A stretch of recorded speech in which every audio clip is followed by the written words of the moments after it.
Acetylene सुना होगा आपने नाम, एसिटिलीन का कॉरेस्पॉन्डिंग ये नेगेटिव H हटा दिया यहां से। एसिटिलीन में हाइब्रिडाइजेशन है sp, H पॉजिटिव हटने के बाद भी लोन पेयर रहेगा तो भी sp रहेगा, हाइब्रिडाइजेशन चेंज नहीं होगा। समझ रहे हो मेरी बात? C triple bond C, H and H था भाई, ये तो sp3 है, sp है सॉरी, ये sp है। अब यहां से एक H पॉजिटिव हटा दिया तो लोन पेयर तो यही रहा, लोन पेयर, फिर ये कार्बन, फिर ये कार्बन, फिर ये H, sp सब लीनियर रहने चाहिए, तो एसिटिलाइड आयन जो होगा लीनियर होगा। डन होगी बात। NH4 पॉजिटिव अमोनिया था अमोनिया, लेकिन अब अमोनिया नहीं है, एक lone pair H positive occupy कर लिया, डायरेक्शन तो वही रहेगा जो लोन पेयर का, टेट्राहेड्रल बन गया ये NH4 पॉजिटिव। हाइब्रिडाइजेशन तो sp3 ही है जो पिरामिडल हुआ करता था, अब ये बन गया टेट्राहेड्रल।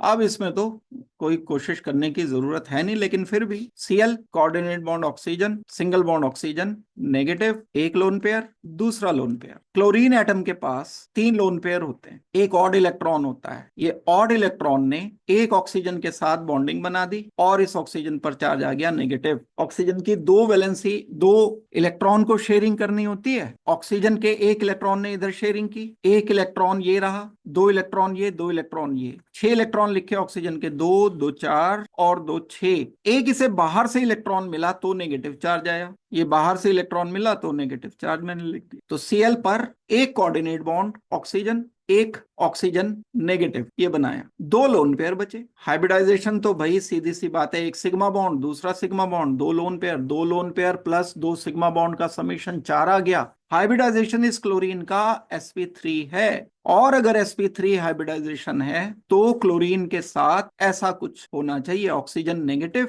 कोऑर्डिनेट बॉन्ड ऑक्सीजन, यहां लोन पेयर, यहां लोन पेयर, बेंट आ जाएगा। अगर ऐसा ही कोई एक दूसरा आ जाता तो ज्यादा कोशिश करनी पड़ती फिर सॉल्व करने में, फिर कोई और ऑप्शन भी, यहाँ तो ये बाय डिफॉल्ट ही ये आ रहा है। तो अब इसमें ऑप्शन देख लो आप कौन सा करेक्ट, कौन सा बना, क्वेश्चन नंबर पार्ट नंबर 4, हाँ आंसर नंबर 4 इसमें करेक्ट निकला। Done. Bond order and magnetic properties of acetylide ion are same as that of, acetylide ion आया था अभी, वही एसिटिलाइड आयन की बात करनी है। HC triple bond C negative, इस एसिटिलाइड आयन का बॉन्ड ऑर्डर चेक करना है और इसको बताना है कि ये पैरामैग्नेटिक है या डायामैग्नेटिक, इन दोनों में से कौन सा है। उसके लिए मुझे ऑड इलेक्ट्रॉन देखने होंगे, मॉलिक्यूलर ऑर्बिटल थ्योरी भी लगा के कर सकते हो, लेकिन ये उसके बिना भी हो जाए। हमारे पास लिथियम टॉयज से लेकर lithium molecule, beryllium Bi2 sorry Be2, boron twice, carbon 2 and N2 के लिए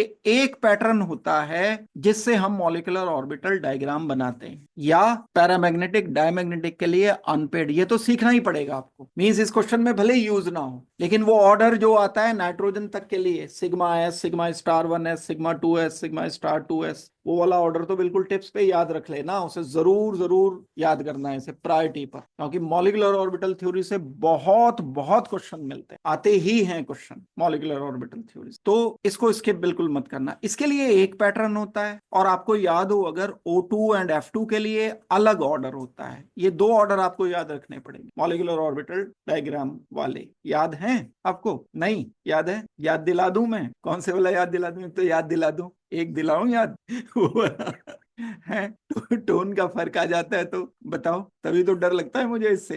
ये जो है कहाँ गया, चलो अच्छा ही है, नहीं आ रहा, रखा हुआ है मैंने एक ये डराने के लिए, ताकि लोग बाग काम सही से करते रहें, वरना मेरे से तो मुझे अपने आप को डर नहीं लगता, इससे क्या लगेगा। वेल, 2 चीजें हो गई, ये आपको ध्यान रखनी है। तो हम इस क्वेश्चन को जो सॉल्व करेंगे, इसमें हमें क्या चाहिए होता है, number of unpaired electron required होता है, sorry number of electron total required होता है। नंबर ऑफ अनपेयर्ड तो मुझे चाहिए पैरामैग्नेटिक डायमैग्नेटिक के लिए, अनपेयर्ड इलेक्ट्रॉन अगर किसी में एक भी निकल गया तो वो पैरामैग्नेटिक होगा, अदरवाइज वो डायमैग्नेटिक। तो एसिटिलाइड आयन की बात पहले करते हैं। एसिटिलाइड आयन में एक हाइड्रोजन में इलेक्ट्रॉन हो गया, 6 हो गए हमारे कार्बन में, 6 हो गए इस कार्बन में, और एक इलेक्ट्रॉन बाहर से आया हुआ है नेगेटिव, एक और ऐड कर दिया, 1 2 6 और 6 12 और 2 14 इलेक्ट्रॉन्स हैं।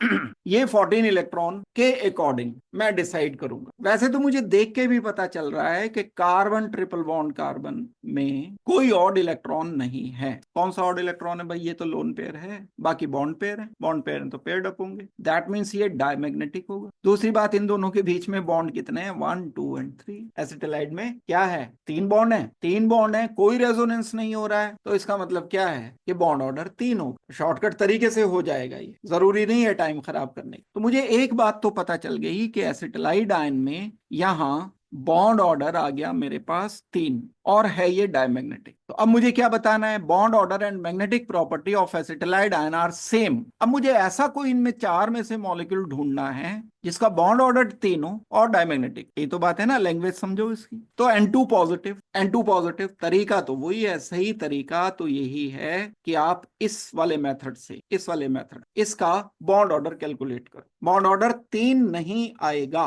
कैसे पता चल गया? 7 इलेक्ट्रॉन एक नाइट्रोजन में, दूसरे में 7 इलेक्ट्रॉन, लेकिन पॉजिटिव है तो 6 रह गए। तो इसका मतलब है टोटल कितने हो गए इलेक्ट्रॉन? यहाँ 13 रह गए। तो इलेक्ट्रॉन ही बराबर नहीं है तो बॉन्ड ऑर्डर तो सेम नहीं आने लग रहा है, तो हटा दो इसको। दैट मीन्स ये बॉन्ड ऑर्डर सेम नहीं आया। दूसरा, ऑड इलेक्ट्रॉन आ गए, 13 के 13 इलेक्ट्रॉन तो पेयर्ड अप नहीं हो सकते, तो ये तो पैरामैग्नेटिक निकलेगा। चाहे कुछ भी हो, कहीं भी आए, एक इलेक्ट्रॉन तो अनपेयर्ड ही रखना पड़ेगा, तो ये पैरामैग्नेटिक होगा। तो ये हो गया कैंसिल। O2 पॉजिटिव में भी सेम कंडीशन रही। O2 पॉजिटिव में एक ऑक्सीजन में कितने इलेक्ट्रॉन्स हैं? 8। दूसरे में भी 8 हैं, 16 हो गए। एक पॉजिटिव आ गया तो 16 में से एक माइनस कर दिया इलेक्ट्रॉन। पॉजिटिव का मतलब एक इलेक्ट्रॉन हटा दिया गया। एक इलेक्ट्रॉन अगर आपने हटा दिया तो 15 इलेक्ट्रॉन आ गए। बॉन्ड ऑर्डर तो 14 के बराबर नहीं आएगा, सॉल्व हो गया हमारा, उसमें कोई दिक्कत की बात नहीं। एक इलेक्ट्रॉन यानी 15 और बॉन्ड ऑर्डर बराबर नहीं आएगा, और इसमें ऑड इलेक्ट्रॉन भी जरूर होगा। 15 इलेक्ट्रॉन पेयर्ड अप नहीं कर सकते। O2 पॉजिटिव जो है वो नेचर में पैरामैग्नेटिक ही रहेगा। अब आगे बात है N एंड O।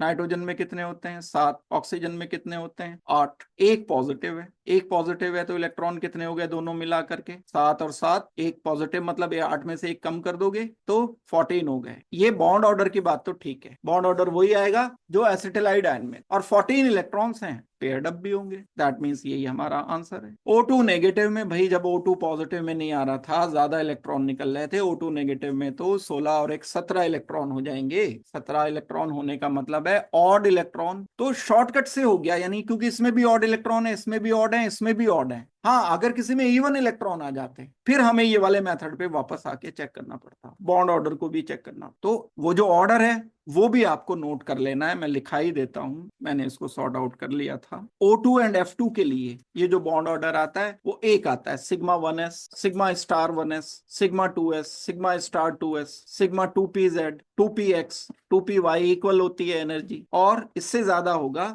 हमारा pi star 2px, 2px and 2py, ये बराबर एनर्जी हो, 2pz की एनर्जी और ज्यादा हो। ये है 2 के लिए, O2 के लिए एंड F2 के लिए। लेकिन नाइट्रोजन एंड नाइट्रोजन से कम वालों के लिए ये ऑर्डर अलग आ, ये ऑर्डर आएगा जो ऊपर लिखा है, नाइट्रोजन एंड नाइट्रोजन से कम वालों के लिए, H2 के लिए, Li2 के लिए, N2 के लिए, सिंपल डाई एटॉमिक मॉलिक्यूल के लिए एप्लीकेबल है ये वाली बात।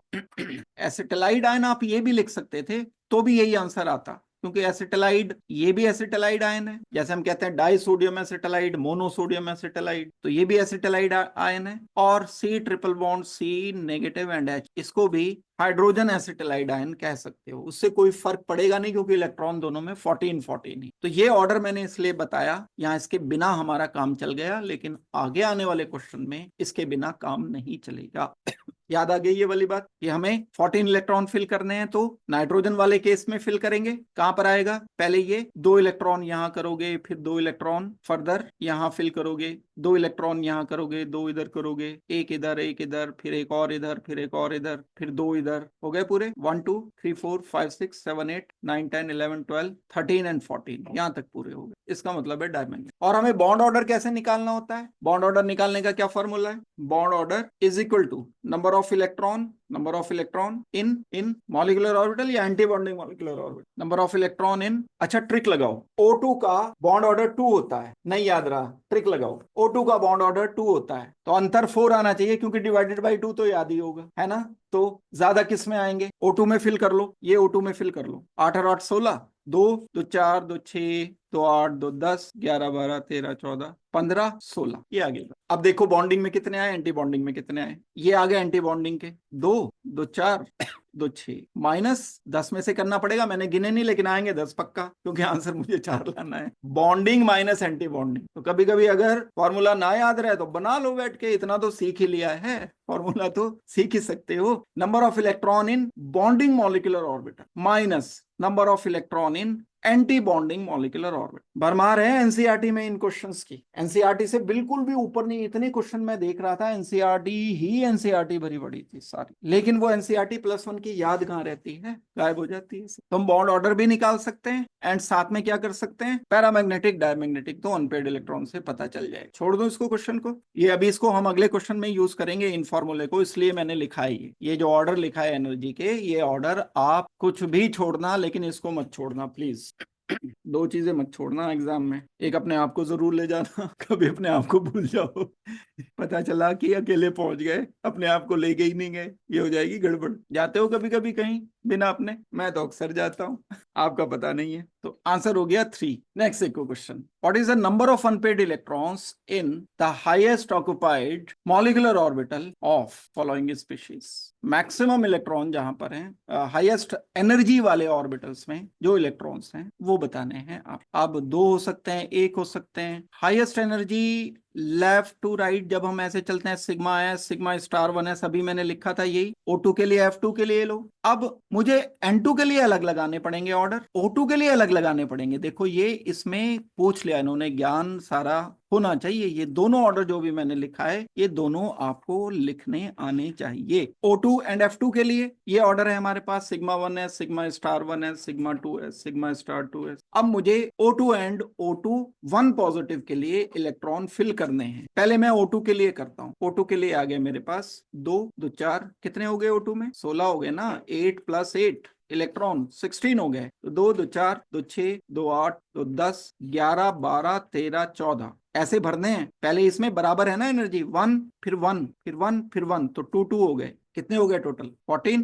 15 16। हाईएस्ट एनर्जी वाले ये 2 हो गए इनमें, ठीक है ना, हाईएस्ट ऑक्युपाइड। और मैं क्या करूं फिर, O2 1 पॉजिटिव। अच्छा मैंने अभी O2 का निकाला, ये O2 के लिए रख लो, चलो ऑर्डर से नहीं निकाला। O2 में आ गए ये हमारे पास 2, O2 1 पॉजिटिव के लिए निकाल लो, ये वाला हटा दो बस, 1 इलेक्ट्रॉन, तो 1 आ गया। N2 के लिए जो ऑर्डर आएगा वो अलग आएगा, N2 के लिए जो ऑर्डर आना चाहिए, और N2 से नीचे वाले मॉलिक्यूल के लिए जो ऑर्डर आना चाहिए वो ऐसा। N2 में कितने आ गए, 14, फिल करो, 2 2 4 2 6 2 8 9 10 11 12 13 14, 2 आ गए, और इसमें 1 आ गया। N2 में कितने आए, 2। N2 पॉजिटिव में कितना आया, 1। देखो ये ऑर्डर रखना, 2 1 2 1 2 1 2 1, तो ये आ गया हमारा आंसर। डन। बॉन्ड ऑर्डर निकाल लोगे इसी से। अगर इसी में पूछ रहे हैं नंबर ऑफ इलेक्ट्रॉन, इसमें सैकड़ों क्वेश्चन बन जाएंगे। Number of electron in anti bonding molecular orbit, number of electron in anti bonding pi orbital. Pi orbital वो वाले हैं जो पी वाले हैं। पी कौन से वाले, पाए सामने लिखा है, सिग्मा वाले पाए सिग्मा वाले पी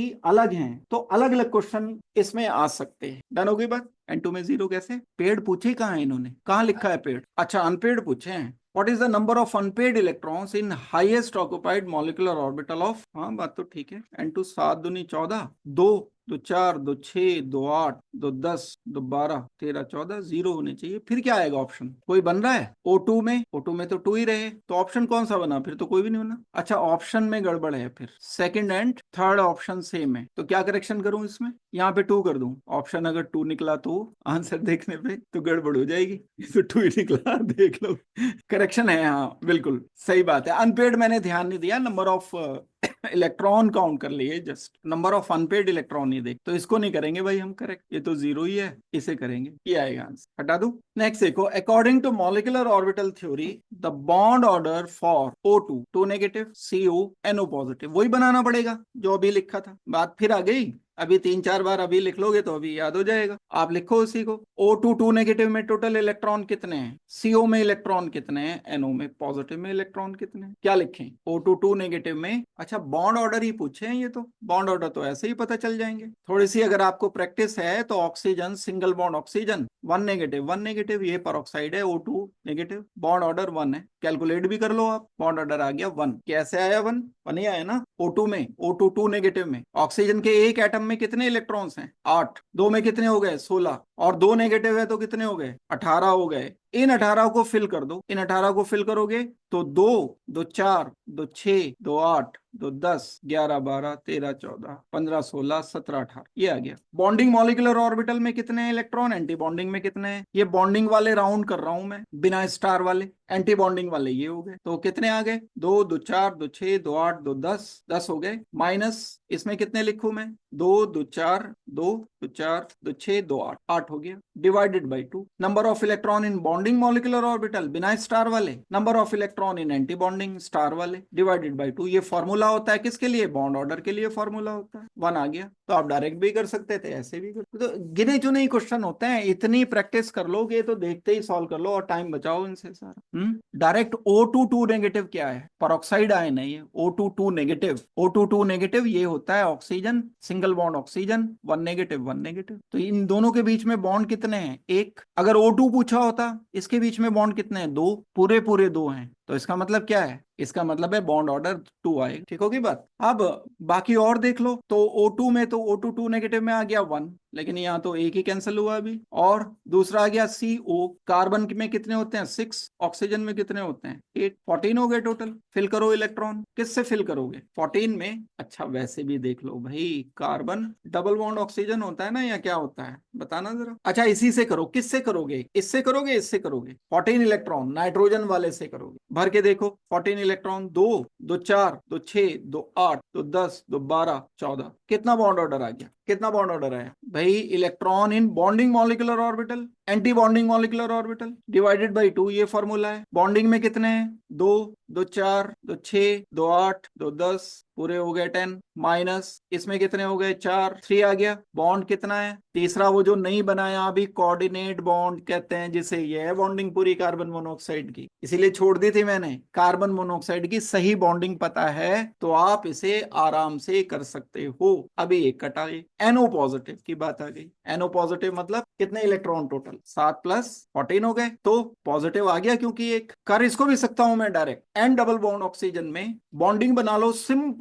जो इलेक्ट्रॉन डॉट स्ट्रक्चर होता है वो ये होता है इसका, ऐसे कर सकते हो। इलेक्ट्रॉन डॉट स्ट्रक्चर यहाँ होता है पॉजिटिव चार्ज। क्यों? क्योंकि ये इलेक्ट्रॉन हमने हटा दिया, ये वाला इलेक्ट्रॉन हटा। भाई नाइट्रोजन के आउटर शेल में कितने इलेक्ट्रॉन होते हैं? 1 2 3 4 एंड 5। ये पांचवा जो चला गया पॉजिटिव आ गया जिसकी वजह से। ऑक्सीजन के आउटर शेल में कितने इलेक्ट्रॉन्स होते हैं? 6। 1 2 3 4 5 6। अब ये नाइट्रोजन का लोन पेयर बराबर में वेकेंट ऑर्बिटल है, ये रेजोनेंस करके ट्रिपल बॉन्ड बना दे। आगे ये बात समझ। तो मैं इसे कैसे लिखूंगा? N triple bond O positive. आप प्रोसीजर से करोगे तो भी 3 आंसर आएगा। हमारा आंसर 4 होना चाहिए। आगे ये बात समझ। प्रोसीजर से करोगे 4 आ गया। कौन से वाले से? क्या इससे या इससे? हाँ, क्योंकि 14 इलेक्ट्रॉन है। 14 इलेक्ट्रॉन तक क्या यूज करते हैं हम? नाइट्रोजन तक, N2 तक पहले वाला यूज करते हैं। तो 3 आएगी इसमें। Correct order of increasing intramolecular hydrogen bond, intermolecular, sorry ए फालतू ही पढ़ लिया मैंने। करेक्ट ही बता रहा हूं मैं, इनकरेक्ट नहीं बताऊंगा, चिंता ना करो। मीथेन में तो हाइड्रोजन बॉन्डिंग 4 होती अगर कार्बन इलेक्ट्रोनेगेटिव होता बहुत ज्यादा, तो 0 हाइड्रोजन बॉन्ड है। नाइट्रोजन की इलेक्ट्रोनेगेटिविटी अच्छी खासी होती है तो ये हाइड्रोजन बॉन्ड बनाएगा, बिल्कुल बनाएगा। C triple bond N again nitrogen, लेकिन ये वाला नाइट्रोजन और ये वाला नाइट्रोजन अलग अलग है। ज्यादा इलेक्ट्रोनेगेटिव नाइट्रोजन है ये वाला, मोर इलेक्ट्रोनेगेटिव, क्योंकि ये नाइट्रोजन sp हाइब्रिडाइज्ड है। जब सेम एलिमेंट की इलेक्ट्रोनेगेटिविटी देखी जाती है तो कौन सा ज्यादा इलेक्ट्रोनेगेटिव निकलता है? जिसमें हाइब्रिडाइजेशन में परसेंट एस कैरेक्टर ज्यादा हो। भाई समझ रहे हो मेरी बात? ये कार्बन है 3, single bonded, double bonded, triple bonded. Most electronegative carbon है ये, उससे कम ये इलेक्ट्रोनेगेटिव, उससे कम ये sp3। कभी लिखते होंगे इलेक्ट्रोनेगेटिविटी का ऑर्डर, sp3 सबसे कम, उसके ज्यादा sp2, उससे ज्यादा sp, ये लिखते होंगे इलेक्ट्रोनेगेटिविटी का ऑर्डर। और हाइड्रोजन बॉन्ड का किसके साथ रिलेशन रहता है? इलेक्ट्रोनेगेटिविटी के साथ रिलेशन है हाइड्रोजन बॉन्ड का। क्यों नहीं हम स्ट्रॉन्ग हाइड्रोजन बॉन्डिंग करते हैं? अच्छा, अमोनिया एंड वाटर में किसमें होगी हाइड्रोजन बॉन्डिंग स्ट्रॉन्गर? अमोनिया में एंड वाटर में हाइड्रोजन बॉन्डिंग स्ट्रॉन्ग किसमें होगी? क्योंकि ऑक्सीजन ज्यादा इलेक्ट्रोनेगेटिव है, इसलिए वाटर में होगी। तो अब इन दोनों में किसमें ज्यादा हाइड्रोजन बॉन्डिंग स्ट्रॉन्गर होनी चाहिए? नाइट्रोजन की इलेक्ट्रोनेगेटिविटी रिलेटिवली ज्यादा है तो HCN सबसे ज्यादा आएगा, और सबसे कम आना चाहिए मीथेन। मीथेन में तो है ही नहीं हाइड्रोजन बॉन्डिंग। क्लियर हो गई बात? ये कंफ्यूजन निकाल देना कि ये इलेक्ट्रोनेगेटिव से कनेक्टेड नहीं है। ये कार्बन जो हम बोलते हैं कि इलेक्ट्रोनेगेटिव से हाइड्रोजन कनेक्ट होना चाहिए, वो sp3 कार्बन को बोलते हैं, ये sp कार्बन है। और sp कार्बन ज्यादा इलेक्ट्रोनेगेटिव होता है sp3 नाइट्रोजन के कंपैरिजन में। नोट कर लेना, ये बात इंपॉर्टेंट बात है। एक कार्बन के इमीडिएट बाद नाइट्रोजन की इलेक्ट्रोनेगेटिविटी ज्यादा, लेकिन कार्बन का हाइब्रिडाइजेशन चेंज करके आपने sp3 से sp2 कर दिया, इलेक्ट्रोनेगेटिविटी बढ़ गई, और बढ़ गई इलेक्ट्रोनेगेटिविटी sp हो गई, तो ये बढ़ते बढ़ते नाइट्रोजन से ज्यादा इलेक्ट्रोनेगेटिव हो जाता है। इसलिए HCN में हाइड्रोजन बॉन्डिंग स्ट्रॉन्गर बताई गई है। डन हो गई बात। नेक्स्ट देखो question, correct order of increasing ionic radii. Ionic radii मतलब आयन की रेडियस। मैग्नीशियम शेल्स कितने? 2, 2, 8, 2 थे, ये चले गए। सोडियम शेल कितने? 2, 2, 8, एक था इलेक्ट्रॉन लेकिन ये चला गया। फ्लोरीन 2, 8 बन गए, ये 7 था, एक और इलेक्ट्रॉन आ गया, 1 नेगेटिव। किसी एनायन की रेडियस न्यूट्रल एटम के कंपैरिजन में, न्यूट्रल के कंपैरिजन में एनायन की रेडियस न्यूट्रल के कंपैरिजन में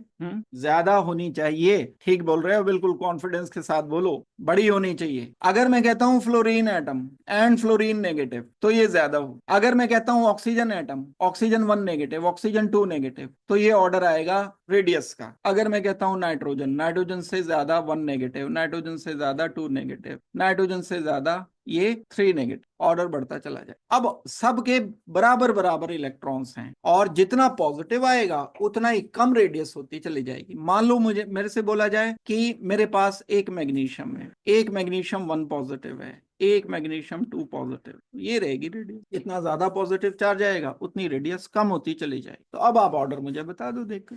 चलो तुम कहते हो तो मान लेते हैं, बस फर्स्ट ही है, सही कहते हो तो मान लेते हैं। 28, 28 सब में कॉन्फ़िगरेशन है, तो उस हिसाब से बराबर होनी चाहिए, लेकिन जितना ज्यादा नेगेटिव उतनी बड़ी, जितना ज्यादा पॉजिटिव उतनी छोटी। ये ऑर्डर रहेगा आयनिक रेडियस का। Structure SF4, lone pair of electron and on sulphur. पहले इसको देख लें कि ये कैसे बन रहा है। सल्फर आउटर शेल में इलेक्ट्रॉन कितने होते हैं भाई? 6 होते होंगे मेरे ख्याल से। सही है ख्याल मेरा? बिल्कुल सही। एक फ्लोरीन, एक फ्लोरीन, एक और फ्लोरीन, एक और फ्लोरीन, 4 लगाने, एक लोन पेयर है। Sigma bond, sigma bond, sigma bond, sigma bond, 4 sigma bond हैं, लोन पेयर है एक। सम कर देते हैं, आ जाता है 5। 5 हाइब्रिडाइज्ड ऑर्बिटल चाहिए। शुरुआत से करेंगे S, 3 P होते हैं, 5 D होते हैं, D and D and D, तो मुझे चाहिए 5। एक S चाहिए, 3 P लेने पड़ेंगे, एक D लेना पड़ेगा। sp3d हाइब्रिडाइजेशन रिक्वायर्ड होगा। sp3d हाइब्रिडाइजेशन आ गया सल्फर का। Sulphur is sp3d hybridised. तो सल्फर को sp3d पोजीशन पर रखते हुए ट्राइगोनल बाय पिरामिडल आप ज्योमेट्री बनाना चाहोगे, एक अपवर्ड एक डाउनवर्ड। यहां ट्राइगोनल बाय पिरामिडल में लोन पेयर मुझे रखना जरूर पड़ेगा इस पोजीशन पर जहां एंगल 120 है, जहां रिपल्शन रिलेटिवली कम हो रहे हैं। अगर मैं यहां पर रख देता इसको, लोन पेयर को इस पोजीशन पर, यानी ये बना देता सल्फर फ्लोरीन, फ्लोरीन जो क्वेश्चन पूछा है उसके अकॉर्डिंग मैं बता रहा हूं, यहाँ लोन यहाँ 90 एंगल पर आ जाता है, रिपल्शन ज्यादा हो, यहाँ नेट मिला करके। तो अब अगर ये ऐसा दिखता है, मान लो एक ऐसा कोई स्ट्रक्चर दिखता है, ऐसा या ऐसा स्ट्रक्चर दिखता है, याद होगा आपको +1 में किया था हमने, ये सी सॉ स्ट्रक्चर ज्योमेट्री हो, उससे ही उठा के क्वेश्चन पूछ लिया कि ये एक्सियल पोजीशन पर होगा या इक्वेटोरियल पर होगा। तो बड़ी सिंपल सी बात है, इसको कहाँ होना चाहिए? इक्वेटोरियल पोजीशन पर होना चाहिए। तो क्या आंसर निकला इसमें? पढ़ो इसे, आंसर बताओ क्या आंसर आएगा। ये तो बात क्लियर है ना कि इक्वेटोरियल पोजीशन आएगी, एक्सियल नहीं आएगी। ठीक है, ये आ गई पोजीशन। तो बॉन्ड पेयर के साथ ये 2 ही 90 वाले आए, और अगर मैं लोन पेयर यहां रखता 2 ही आएंगे ना 90 डिग्री वाले, एक ये एंगल 90 का, एक ये एंगल 90। ज्यादा जो हैं वो 120 एंगल पर हैं बॉन्ड पेयर के साथ। और अगर मैं यहां रख देता लोन पेयर को तो 90 एंगल वाले 3 आते, एक ये आता, एक ये आता, एक ये आता, रिपल्शन ज्यादा होता, lone pair bond pair repulsion ज्यादा हो जाता। समझ पा रहे हो कि नहीं? तो मुझे क्या आंसर करना चाहिए? यही करना चाहिए। और इन चारों में equatorial position and there no lone pair and 2 lone pairs हैं। 2 लोन पेयर कहाँ गए? अच्छा, लोन पेयर बॉन्ड पेयर 90 पर, तो यही बात करेक्ट हो गई। तो पहले ही करेक्ट होना चाहिए, क्योंकि पहले वाले में क्या बोल रहे हैं, ये इक्वेटोरियल पोजीशन पर रखना होगा हमें, और 2 90 डिग्री वाले रिपल्शन होंगे जो हमने अभी डिस्कस किया। तो आंसर इसमें करेक्ट रहेगा 1। नेक्स्ट देखो question, the geometry around boron in the product B form from the following reaction. B देखना पड़ेगा, ए की तो बात ही नहीं की इन्होंने। ए देखते हैं पहले, तभी तो बी पता चलेगा। बोरोन ट्राइफ्लोराइड को, इंपॉर्टेंट रिएक्शन है ये, NaHC रिएक्शन करने पर B2H6 बनता है, डाई बोरेन कहते हैं जिसको। BH3 लिख सकते हो लेकिन इसका डायमर बनता है B2H6। अब इस BH3 को या B2H6 को हम रिएक्शन करते हैं नाइट्रोजन के एक कंपाउंड से जिसे हम टर्शरी एमीन कहते हैं। सिंपल, ये डिसोसिएट हो जाता है BH3 में, डायमेरिक स्ट्रक्चर, और ये अपना लोन पेयर डोनेट कर देता है इसके खाली ऑर्बिटल में नाइट्रोजन CH3 CH3 CH, ये बनेगा, जो बनेगा B। This compound is B। हमसे पूछा क्या है, ज्योमेट्री अराउंड बोरोन। बोरोन के अराउंड ज्योमेट्री बतानी है। लोन पेयर मिल गया खाली ऑर्बिटल में, BF3 में क्या था, यहाँ B2H6 में हाइब्रिडाइजेशन जो भी कुछ रहा हो, लेकिन फिलहाल जब मैं ज्योमेट्री इसकी देखूंगा, एक सिग्मा बॉन्ड, दूसरा सिग्मा, तीसरा सिग्मा, चौथा कोऑर्डिनेट बॉन्ड बना, तो पहला वाला बना, ये भी सिग्मा बॉन्ड है, 4 सिग्मा बॉन्ड हो गए, लोन पेयर 0 है, sp3 हाइब्रिडाइजेशन होना, sp3 होगा तो टेट्राहेड्रल। तो ये है आंसर। डन हो गई बात। BF3 में क्या था ज्योमेट्री, ट्राइगोनल प्लेनर, यहाँ तो 3 सिग्मा बॉन्ड है ना सिर्फ, तो ये sp2 हाइब्रिडाइजेशन रही। हटा दूं रास्ते से, बताओ किसे हटाऊं? क्वेश्चन को हटा दूं? मेरा तो मन ये कर रहा है आजकल कि अर्थ का स्पिन थोड़ा सा स्लो कर दूं किसी तरह। ये जो दिन है जितने भी बचे हुए है ना, 24 की जगह 48, 72, 78 घंटे, 500 घंटे में बड़ा धीरे धीरे घूमे, वो घूमती रहे तो हमारा कैलेंडर थोड़ा स्लो हो जाए, है ना। अब फिर जसकरण फिर बोलेगा काश ऐसा हो सकता। तो आंसर 2 हो गया।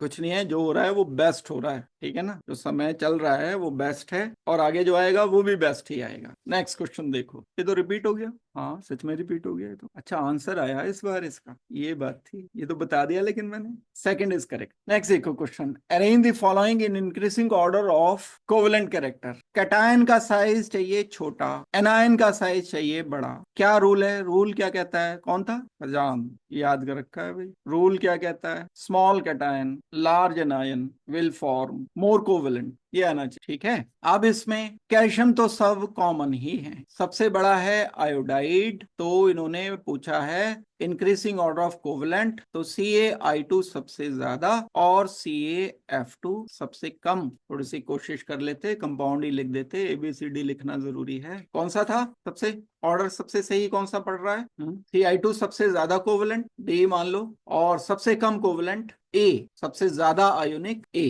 तो इस हिसाब से ऑप्शन हमारा 4 होना चाहिए। क्यों भाई, अच्छा Cl इधर लिख दिया, सॉरी। I2 के बाद पहले आ गया Br, हाँ यही होना चाहिए, D आ गया, फिर C आ गया, फिर B आ गया, फिर 2 करेक्ट होना चाहिए ऑर्डर। तो फजान रूल अप्लाई करते हुए आप इसे सॉल्व कर, कितने हो गए, 10 हो गए क्वेश्चन, 9 हो गए, चलो 10 पूरे कर ले। Which of the following compound can not act as Lewis base. Central element पर लोन पेयर या वेकेंट ऑर्बिटल देखना होता है, ध्यान रखना। ClF3, क्लोरीन के आउटर शेल में इलेक्ट्रॉन 7, 1 2 3 4 5 6, और ये 7वां, 3 फ्लोरीन लगा दिए मैंने, ये 3 फ्लोरीन अगर लगा दिए तो इसके पास है लोन पेयर, लोन पेयर ये होगा लुईस बेस, बिल्कुल करेक्ट बात। और होगा कैसा ये हाइब्रिडाइजेशन, बताओ तो जरा। 1 2 3 4 5 ऑर्बिटल चाहिए, एक S 3 P और एक D, sp3d। लेकिन sp3d में 2 लोन पेयर्स जो मैक्सिमम डिस्टेंस पर रखोगे तो टी शेप्ड होता है, ये PCl5 पर आ जाते हैं। फास्फोरस आउटर शेल में 5 इलेक्ट्रॉन है, 1 2 3 4 5 ही क्लोरीन जोड़ रखे हैं। सिग्मा बॉन्ड कितने हो गए, 5 सिग्मा बॉन्ड हो गए। लोन पेयर्स कितने हैं फास्फोरस, 0। हाइब्रिडाइजेशन अभी भी sp3 है, ट्राइगोनल बाइपिरामिडल है, लेकिन फास्फोरस पर लोन पेयर नहीं है। सेंट्रल एलिमेंट की बात होती है, कंफ्यूजन मत कर देना कि इसमें तो क्लोरीन के पास लोन पेयर है तो बेस होगा, तो यूं तो फिर कोई सा भी नहीं आएगा ऑप्शन, तो सभी में लोन पेयर है। तो हमें बोलना है यही हमारा आंसर है PCl5। NF3 में नाइट्रोजन के पास लोन पेयर है, भले ही ये वीक बेस है क्योंकि फ्लोरीन इसे अपनी तरफ विड्रॉ कर रहे हैं, लेकिन फिर भी ये अपना लोन पेयर डोनेट करेगा, लुईस बेस होगा। SF4 में लोन पेयर नहीं होता, अगर ये SF6 होता, 6 इलेक्ट्रॉन है ना, 6 में से 4 यहाँ यूज कर दिए, 2 ये रहे, एक लोन पेयर है, तो ये लुईस बेस की तरह से एक्ट करेगा। हाइब्रिडाइजेशन अभी तो किया था, सी सॉ ज्योमेट्री, हाइब्रिडाइजेशन sp3d, सी सॉ ज्योमेट्री, टिप्स पे होनी चाहिए ज्योमेट्री, सारी की सारी वो टेबल जो दी है एनसीईआरटी में, वो टेबल ढंग से कर लेना। और जो बॉन्ड ऑर्डर वाले क्वेश्चंस हैं, ये जो इंक्रीजिंग डिक्रीजिंग ऑर्डर मैंने लिखाए हैं कोवलेंट आयनिक बिहेवियर के, ये वाले, ये इंपॉर्टेंट ही क्वेश्चन छांट करके मैंने कराए हैं, आपको इसके अलावा नहीं कराए। चलो ठीक है, मेरे ख्याल से इतना काफी है आज की डेट में। नेक्स्ट इसी को एक क्लास इसी की और लगा के फिर थर्मोडायनेमिक्स करेंगे।